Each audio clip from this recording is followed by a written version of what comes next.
Hi, I'm Ron with Amazing Mile Marker Stops, and today I'm going to show you how to build an upper cabinet for your boat. We're getting ready to build one of our upper cabinets, and it's no drawers, it's just a cabinet, which is what you usually have in an upper. An upper is one that mounts on the wall above the countertop. Below the countertop, those are called base units. Above the countertop, they're called uppers. So we're getting ready to build one of our uppers, and I've already pre-cut my plywood, and this is red oak plywood is what we're using. But I wanted to go through some considerations, kind of catch you up to where I'm at, and tell you some of the things you have to think about when you're building these uppers.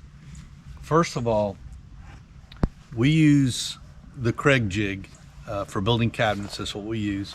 And if you're going to use a Kreg jig, you want, as much as possible, all of the pocket holes to be hidden.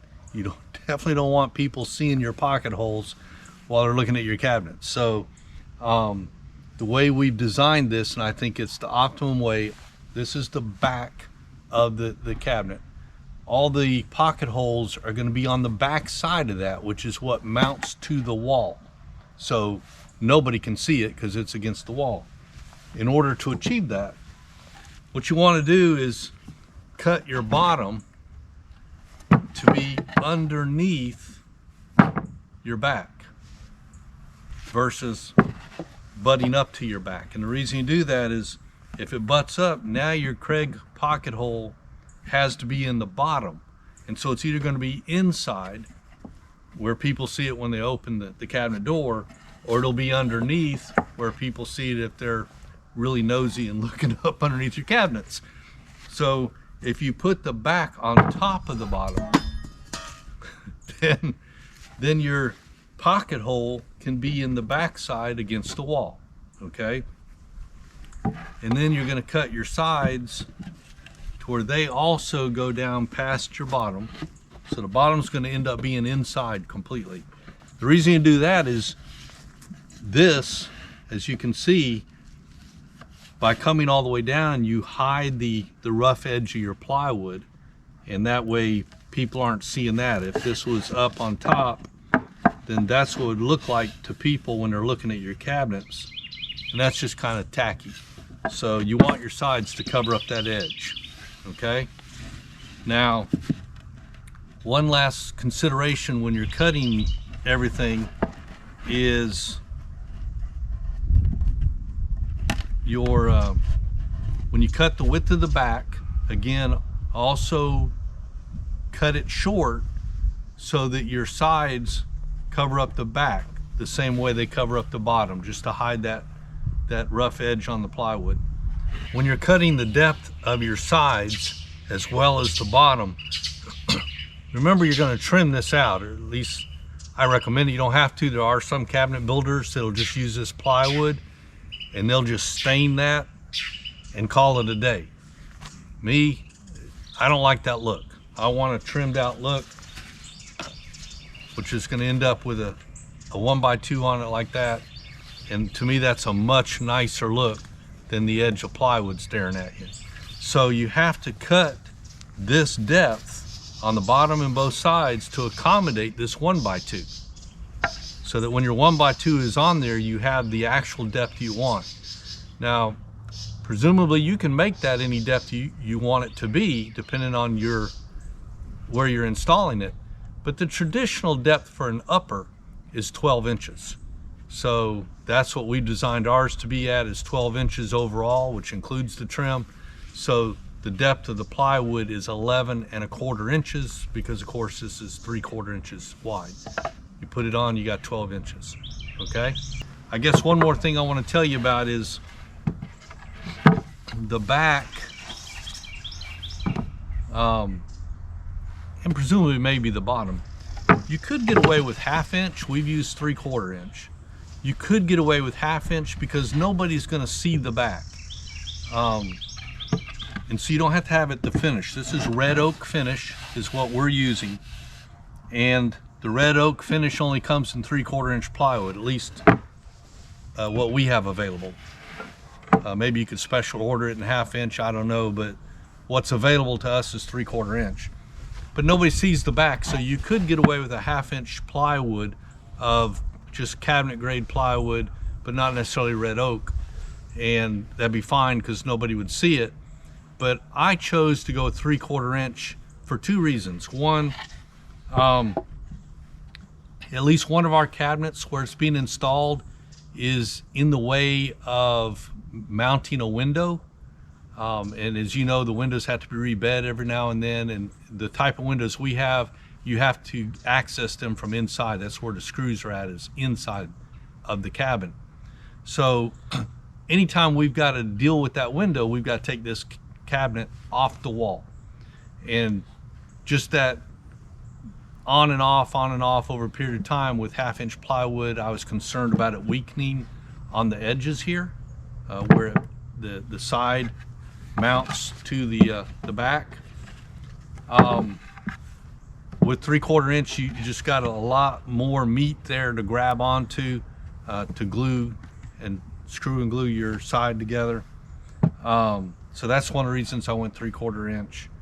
The other reason is that normally, like in a house, you would have a top to your cabinet. It'd be a complete box all the way around, which gives it great rigidity. On the boat, because the ceiling in the salon or in the galley is not level. Maybe the newer boats are, I don't know. Ours is an old boat, and the ceiling is curved pretty much the entire width of the boat. And so we can't put a top on it because the top would be flat and it wouldn't match up with the ceiling. The only way you could do a flat top is to drop your cabinet down a little bit and case it in. You could do that if that's what you want to do, but we want maximum storage space. So we're going all the way to the ceiling with it and just butt right up to the ceiling and not have a top on it. That means we don't have the rigidity of that top holding all the sides together. We're just going to have the bottom and the 2 sides, and that's it. So I wanted the back to help out with that rigidity, and that's why I wanted 3/4 inch plywood, just to make it a lot more solid. So, but again, whether you use 1/2 inch or 3/4 inch, that's up to you. Okay, as I said, we use a Kreg jig to make pocket holes to hold everything together. It's not the only way to build a cabinet, but it's the simplest way, and it does a fantastic job. So I highly recommend it, unless you're building cabinets as a business and you want to build yourself out as we do it the old-fashioned way. Kreg jigs are just a fantastic way to go and do give you a great finished product. So this is the Kreg jig, and what you have to do is there's a special drill bit that comes with the jig, and you're going to take this bit and you're going to put it in this slot, and you're going to set it to this retaining ring. I'm not sure what the name is, this retaining ring, and you're going to set it to where it's at 3/4 inch because we're dealing with 3/4 inch material. Likewise, you're going to set this to 3/4 inch because we're dealing with 3/4 inch material. All right, once you have that set, put in your drill. Okay, as I said, we're going to put all our pocket holes in the back, so it's hidden by the wall. So what you do is you stand your board up in the jig, and then you're going to use this clamp to clamp it down and hold it tight. Take your drill, put it in whichever hole applies, and then you can just pick it when you're working with plywood like this. Pick a hole, and you're just going to drill until it's all the way in. Mine already goes. And you can tell when it bottoms out. Release your jig, move it over. You're going to want, this is going to drill into the bottom. You probably want at least 3 holes. So for the bottom, because of the distance, 3 holes would probably be fine. Clamp it back down.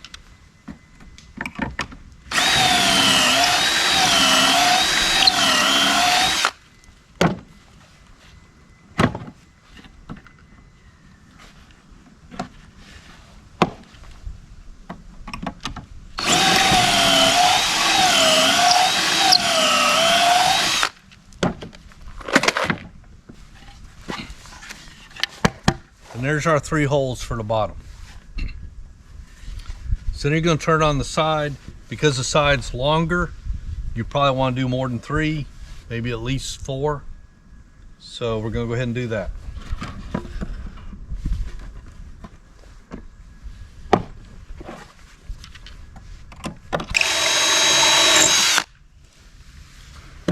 All right, at that point you've got all your pocket holes drilled on the back, and you can just set that aside for the moment.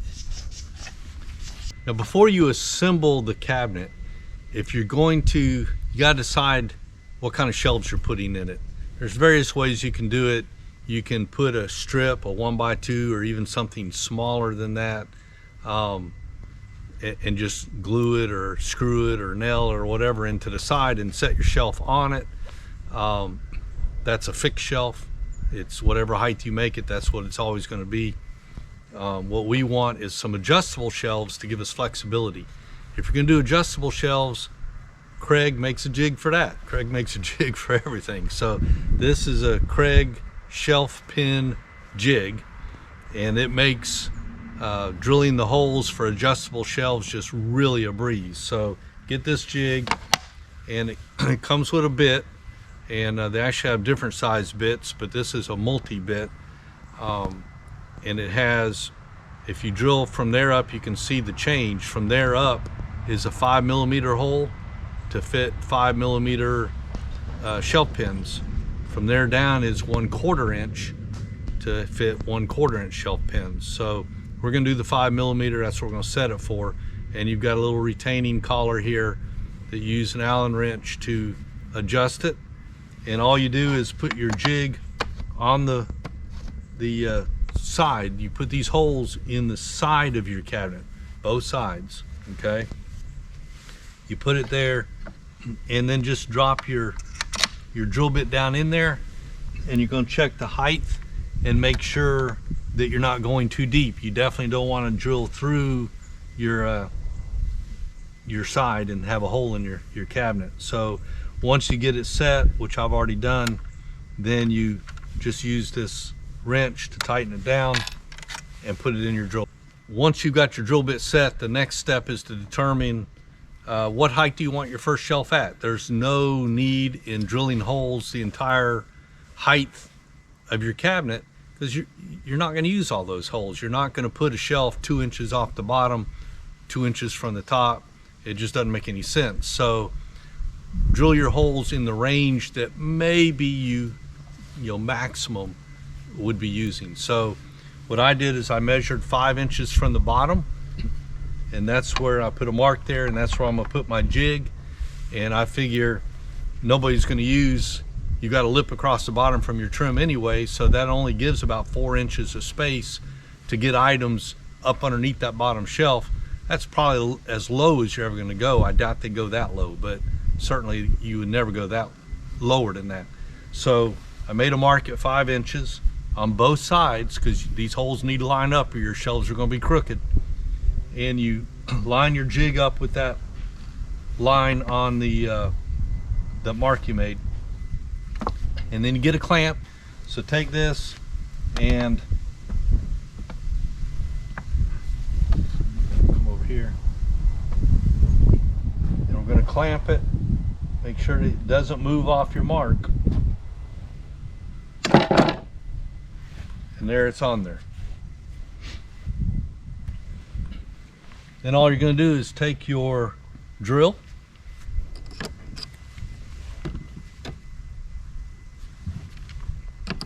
and just drill till it bottoms out.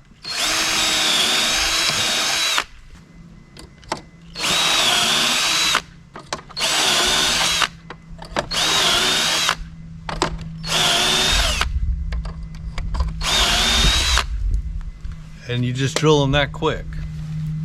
That's the nice thing about their jigs. Once you get that set done, because obviously I need more screws, more holes going up higher than that.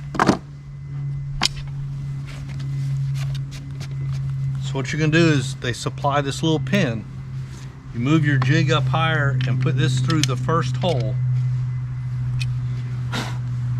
and down into the last hole that you drilled. And that makes sure that your spacing stays consistent.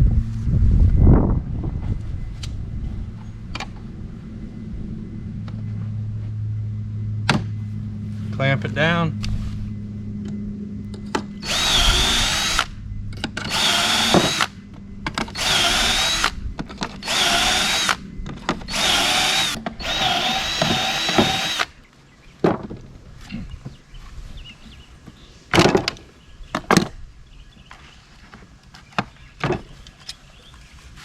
And then even though I have more space left, again, I'm going to stop, because if I put a shelf up that high, you couldn't get hardly anything on it anyway.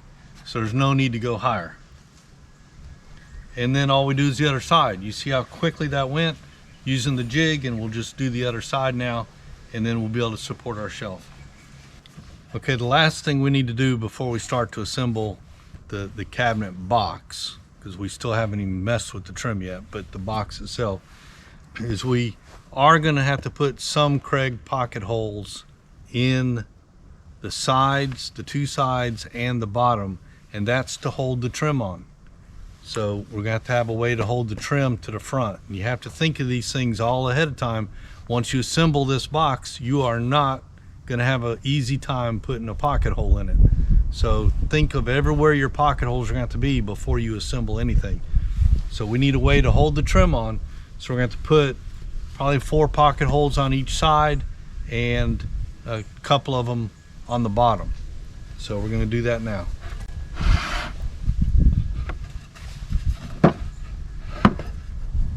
And those holes will be on the inside of the cabinet all the way around. So on both sides it'll be inside, on the bottom it'll be on the top of the bottom. So if you open the cabinet door and you looked around the corner, you'd see those pocket holes, but to the average person opening your cabinet door, they'll never see them because they'll be hidden by the trim.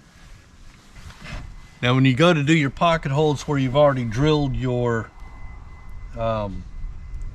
holes for your shelf pins, you want to make sure you don't put a pocket hole right on top of one of those holes. That'd kind of mess up the world. So make sure your pocket holes are in between. One of the things I like to do before I actually start assembling everything is just kind of put it together a little bit without any screws or glue. Even if you have to use clamps to do that, by dry assembling it, you can catch something you forgot, because once you start assembling, it's hard to redo things or do something you forgot to do. And that's what we just did here. As you see, everything's just kind of I'm just holding it up in place. But by holding it in place, you can look and see, do I have all my pocket holes in the proper place to hold everybody together? Is everything where it needs to be? Okay. And we've got 2 problems that we've caught by doing this. So the first is, down on the bottom, there's no way to hold the bottom to the side. And so we've got to add some pocket holes on the bottom on both sides for screws to catch this side and pull it tight. So that's the first thing we caught by doing this dry assembly. The second one is, we just used the jig and didn't even pay any attention to it. But now that I have the back and the side in place, as you can see, if you look here, the holes we drilled for the shelf pins are now hidden by the back, so they're not usable.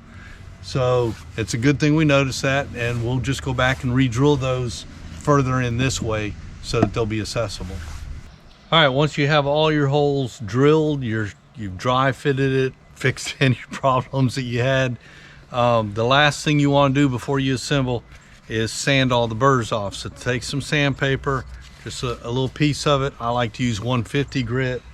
Don't know if it makes a difference, but just run it over the edges to get the burrs off the edge. Don't sand too much, because if you round your edges out, things won't fit real well, but just get those burrs off there. Same with your your shelf pin holes, you want to get the burrs off of them. We're ready to clamp, we're ready to screw it, we're ready to glue it and put it together. There's not necessarily any magic in the order you assemble it, so I just picked, I'm gonna start with the bottom and build around the bottom. First thing I'm gonna do is put the back on, because this is where all my pocket holes for the Kreg screws are at to hold most everybody together. So what we're gonna do is run a bead of glue down here, and then we're gonna set this on the bottom. Now, you want the edges to line up as perfectly as you can, and you're gonna clamp it, but you're not clamping for the purpose necessarily of holding it tight. So a lot of people would clamp from here to here trying to hold it tight. Trust me, those Kreg screws are gonna pull it tighter than any clamp you got. So I'm not worried about clamping up and down. What I'm worried about is that this edge and the other edge line up. Because if this moves even a little bit while I'm putting in, particularly the first screw, when I sink that first screw, if I move this a little bit, it's gonna throw the whole rest of the cabinet off. So that's what you want to stay perfect, is those two edges. So you're gonna clamp, going to get you a long clamp that'll span that distance, and you're going to clamp from one side to the other, and your clamp will span from this board to the other board. And by doing that, you'll make sure that those edges stay perfectly in line and they don't shift when you sink a screw in there. All right, now when you get ready to put your glue on, you don't want to use a lot of glue. If you put a lot of glue as tight as the screws pull it together, all that glue is just going to squirt out and be wasted anyway. So just take the glue, run a very thin bead right down the middle of your board. Don't try to get close to the edges here. Don't go get close to the edges there. Again, it's gonna spread out when you clamp it down. Now, I know some people will put a coat of glue on there first and let it set for about 10 minutes and then put another bead on there. It's an acceptable method. I don't do it, and I've never had a problem with any of my cabinetry coming apart. This glue holds. So, but if you want to do that, that's fine. There's nothing wrong with it. So once you have your glue in there, you're gonna set it down. Try to stay as close to the edge as possible, because you don't want glue unnecessarily on the bottom of your shelf there. And once you get that in place, using your fingers to feel all the seams, make sure that they're even, then you're going to put your clamp on.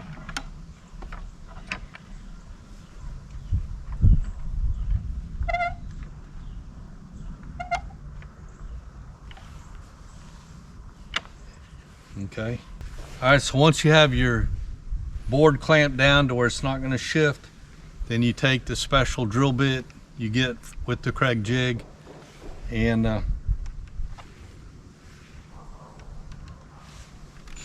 screw it down.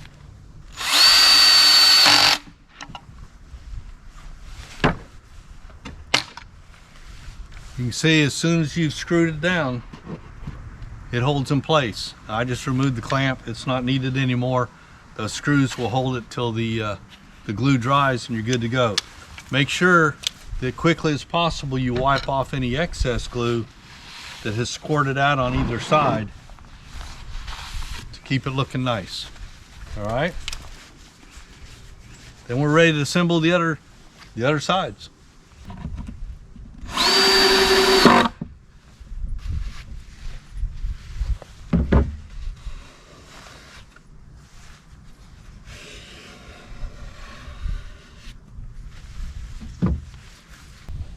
All right, sometimes you run into a problem with tight spaces. As you can see, I need to drill in this hole, these 3 holes, and I can't get my drill in there. So in situations like that, what's nice to have is a corner drill. You put this on your drill bit, on your drill, put your bit in there, and now you can get in there. All right, at that point, our cabinet is done, except for the trim, and of course we got to cut a couple shelves for in here. Now when you're cutting your trim pieces, you want the sides to be the entire length of your cabinet, top to bottom. I guess I should say the entire height of your cabinet, top to bottom. And the reason for that is if you put your bottom piece or your top piece, it doesn't matter. If you did them the entire width, then what you would see as you're looking from the side of your cabinet is this end. And ends of boards never look pretty, okay? So you want to avoid those ends as much as you can, otherwise you see all that grain. It soaks in the stain, will just suck into that wood, and it won't look right. So you want a finished edge instead of the rough edge on an end. And that's why you want this to run the whole length, okay? So that's, you cut the side pieces the entire height of your cabinet, and then you cut the tops and bottoms to fit in between, all right? Now, we've cut a 4-inch board for the top. Don't necessarily have to do that. You can use a 1x2, but the reason we're using a 1x4 is that, for one, I like the look of a 1x4 up above versus 1x2s all the way around. But even more importantly for us, the next cabinet we'll be building, the other upper, it's really cambered bad on that side of the boat. It's towards the side and it's got a huge camber in it. And if we used a 1x2, by the time we got to the end of it, there wouldn't be any board left. So we have to use a 1x4 in order to have enough thickness that when we're done with our camber, as our camber goes down the board, that we'll end up with some board at the end. And since we're using a 1x4 on that cabinet, we want to match it with this cabinet or it'll just look weird. So that's why we're going with one. We've got all of the trim pieces cut at this point, and we've already drilled the pocket holes into them. But I wanted to show you what it looks like. I've got all the pieces laid out upside down. So this would be the back side of them, the side facing into the cabinet. And you can see that the only place I have Kreg pocket holes are on the top and the bottom. There are no pocket holes on the sides. And that's just because you want to drill lengthways with your grain, or yeah, we'll just call it that, lengthways with your grain into the other piece rather than trying to come from the side here. That just doesn't work as well. So that's just the way it ends up. It's not that you have to do it top and bottom, but since the top and bottom are the hidden ones, their ends are hidden, that's what dictates that you go this way. So get those drilled, and we're ready to glue, and I'll show you how we do that. All right, we're ready to start gluing the trim pieces together. Again, don't use too much glue, just little, and you're just going to put it on the end of this board that has the pocket holes on it.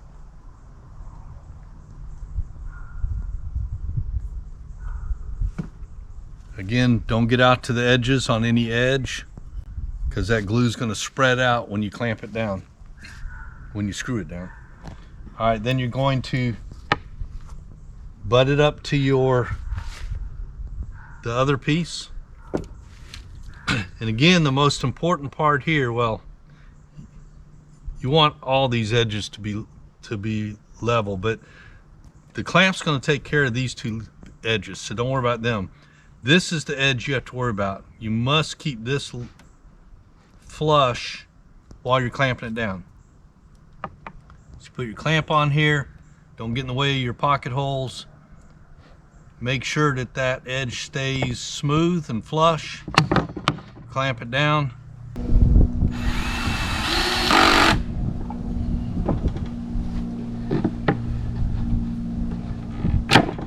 Once you have your trim pieces completely assembled, which looks something like this, then you're going to glue it down to your cabinet, screw it in place to hold it till the glue dries, and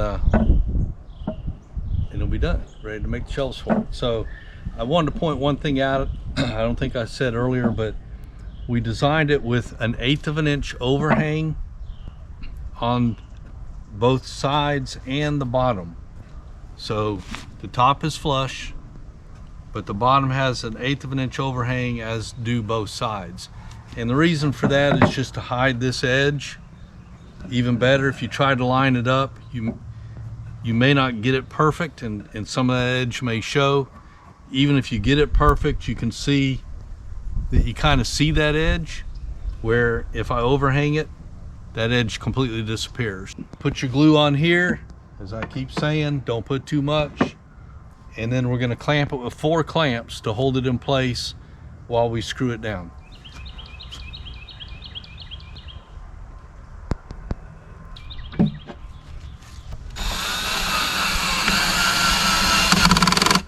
Now that our trim is on the cabinet, then we already cut some shelves and put in here. These are, again, adjustable, so all we do is move these pins, and Marie can put them wherever she wants to fit whatever she's got in there, which is awesome. So next thing we want to do is wood putty our joints. Even though some of them are pretty good, they always improve when you put some wood putty in. Others didn't get as tight, so we're going to wood putty them. And also we want to run some wood putty along the back here to hide that joint there. So we're using red oak wood putty, since we're using red oak wood, and we're just going to go ahead and throw some wood putty on there. Now let your putty dry for at least 24 hours, but once it's dry, then the next step is to sand your cabinet down. You want to use a fine grit. This is 220 grit, so you want to use a fine grit. You're not trying to remove any wood, you're just trying to make it smooth, especially on the joints. You want to make those as smooth a transition as possible. The ideal is to make them disappear so that nobody even knows there's a joint there. That's what you're striving for. The other thing you want to do is on all these edges, I just got a splinter right there. On all these edges, you want to put a quick sanding just to round them out. Not a lot.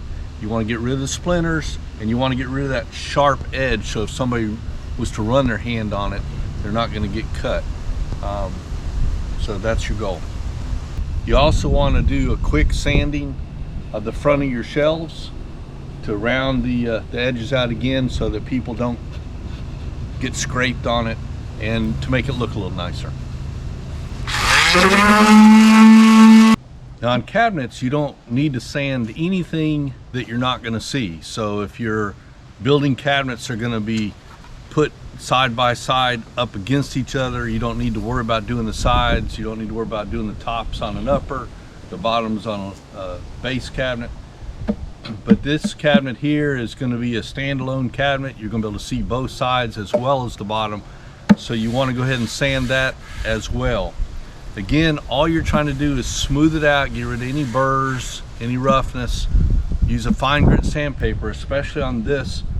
As you can see, this is a plywood with a very thin veneer of red oak.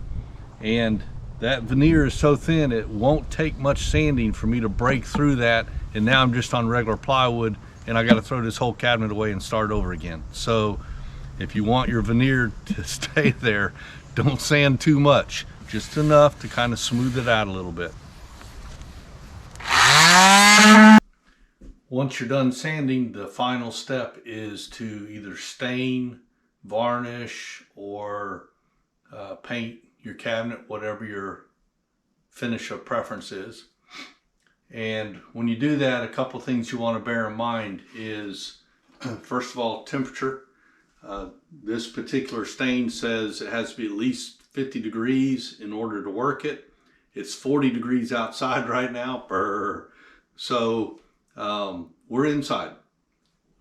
Make sure if you come inside to do your staining or painting, though, that you give sufficient time for the for the wood to warm up to the temperature inside, as well as your in this case, stain. So don't just come in and immediately do it, because the wood and stain will still be the temperature of outside. So bring them inside, let them warm up, and then work it. Another thing you want to do is, whether you're painting or staining, you want to follow the grain. So where I've got competing grains here because of turning this corner, you see that I've only stained this piece right here at the moment going in this direction.